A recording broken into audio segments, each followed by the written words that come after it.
행동하는 기독교, 어떻게 공적 신앙을 실천할 것인가? 23번째 시간 정의입니다.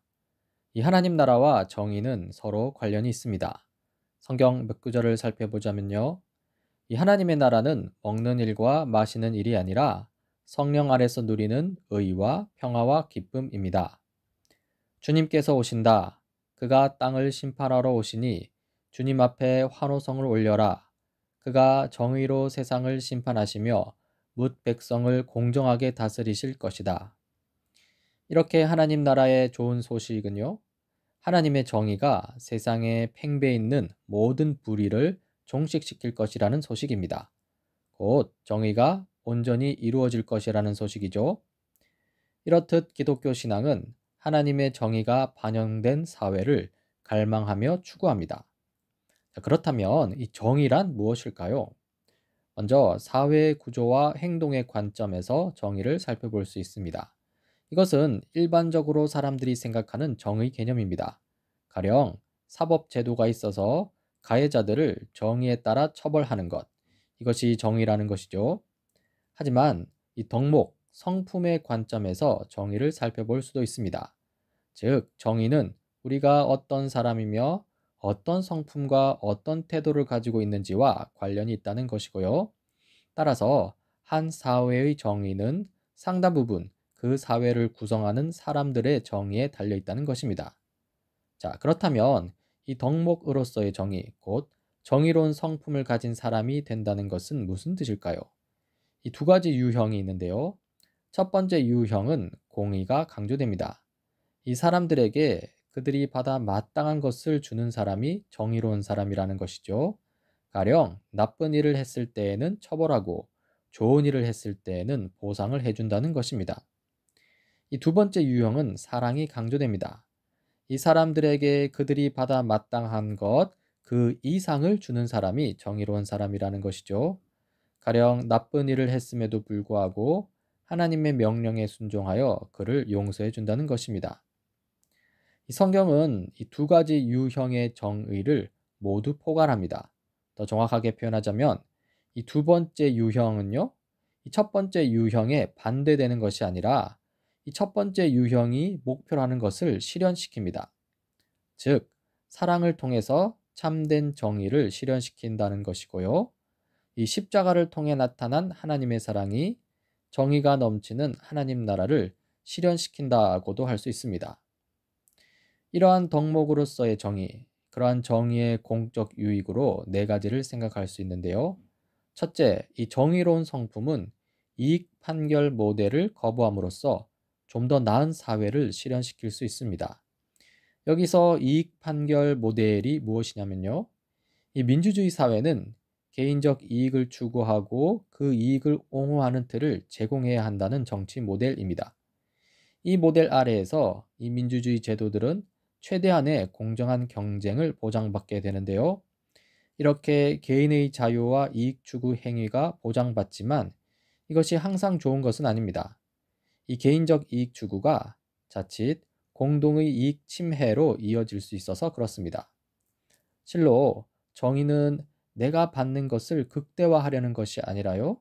모든 사람이 받아 마땅한 것을 받도록 보장하려는 것입니다. 이 참된 정의는 나의 개인적 이익보다는 공평한 이 공동의 이익에 대해 관심을 갖도록 하는데요. 그렇게 함으로써 우리가 사는 사회를 좀 더 나은 세상으로 만들어가는 것이죠. 그리고 둘째, 정의로운 성품은 다른 사람들과 공동으로 누리는 이익에 관심을 둠으로써 좀 더 나은 사회를 실현시킬 수 있습니다. 이 첫 번째와 비슷한데요. 좀 더 구체적입니다.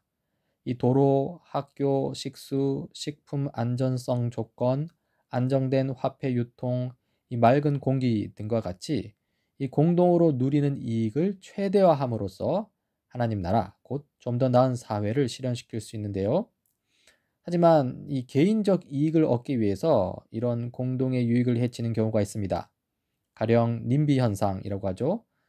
쓰레기 소각장이나 원자력 발전소 등을 세우는 것이 필요하다고 생각하지만 자신의 집 주변에 세우는 것은 적극 반대하는 현상입니다. 또는 핀피 현상이라고 하죠. 지하철역이나 병원, 학교 등 이 생활 편의 시설을 자신의 집 주변에 가깝게 설립되도록 하려고 경쟁을 벌이는 것인데요. 이러한 님비 현상이나 핀피 현상과 같이 개인적 이익을 과도하게 추구하다 보면 그 반대급부로 공동의 이익을 해치게 되는데요. 정의는 이러한 잘못된 현상을 막고자 한다는 것입니다. 그리고 셋째, 정의로운 성품은 불의한 법령에 편승하려는 유혹을 깨우침으로써 좀 더 나은 사회를 실현시킬 수 있습니다. 우리가 기억해야 할 것은요, 정의가 법의 척도라는 것입니다. 그 반대로 이 법이 정의의 척도가 될 수는 없습니다.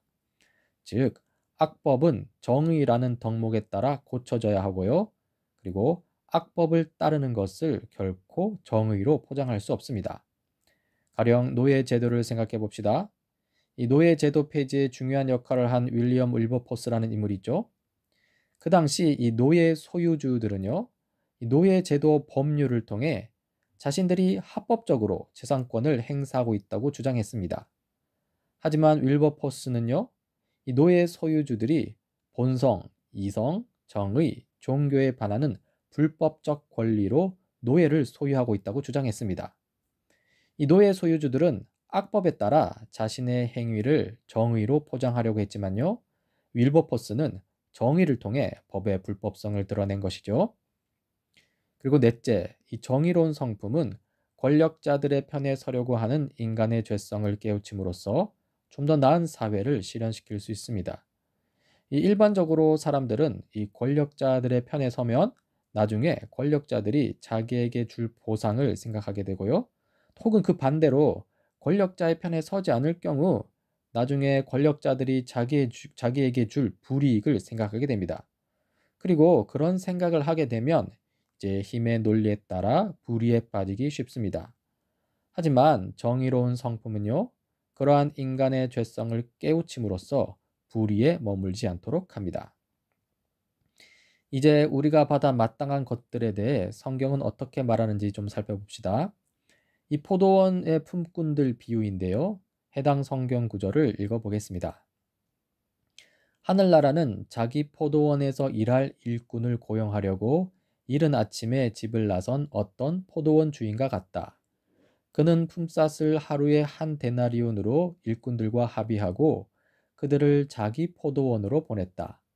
그리고서 9시쯤에 나가서 보니 사람들이 장터에 빈둥거리며 서 있었다. 그는 그들에게 말하기를 여러분도 포도원에 가서 일을 하시오. 적당한 품삯을 주겠소 하였다. 그래서 그들이 일을 하러 떠났다. 주인이 다시 12시와 오후 3시쯤에 나가서 또 그렇게 하였다. 이 오후 5시쯤에 주인이 또 나가보니 아직도 빈둥거리고 있는 사람들이 있어서 그들에게 왜 당신들은 온종일 이렇게 하는 일 없이 빈둥거리고 있소? 하고 물었다. 그들이 그에게 대답하기를 아무도 우리에게 일을 시켜주지 않아서 이러고 있습니다 하였다. 그래서 그는 당신들도 포도원에 가서 일을 하시오 하고 말하였다. 저녁이 되니 포도원 주인이 자기 관리인에게 말하기를 일꾼들을 불러 맨 나중에 온 사람들로부터 시작하여 맨 먼저 온 사람들에게까지 품삯을 치르시오 하였다. 이 오후 5시쯤부터 일을 한 일꾼들이 와서 한 데나리온씩을 받았다. 그런데 맨 처음에 와서 일을 한 사람들은 은근히 좀 더 받으려니 하고 생각하였는데 그들도 한 데나리온씩을 받았다. 그들은 받고 나서 주인에게 투덜거리며 말하였다. 마지막에 온 이 사람들은 1시간밖에 일하지 않았는데도 찌는 더위 속에서 온종일 수고한 우리들과 똑같이 대우하였습니다. 그러자 주인이 그들 가운데 한 사람에게 말하기를 이보시오. 나는 당신을 부당하게 대한 것이 아니오. 당신은 나와 한 데나리온으로 합의하지 않았소. 당신의 품삯이나 받아가지고 돌아가시오. 당신에게 주는 것과 똑같이 이 마지막 사람에게 주는 것이 내 뜻이오. 내 것을 가지고 내 뜻대로 할 수 없다는 말이오. 내가 후하기 때문에 그것이 당신 눈에 거슬리오 하였다. 이 방금 읽어드린 비유는요, 이 정의에 대한 우리의 일반적인 생각과는 확연히 다른 이 하나님의 성품, 이 기독교적인 관점을 보여주는 것입니다. 그렇죠?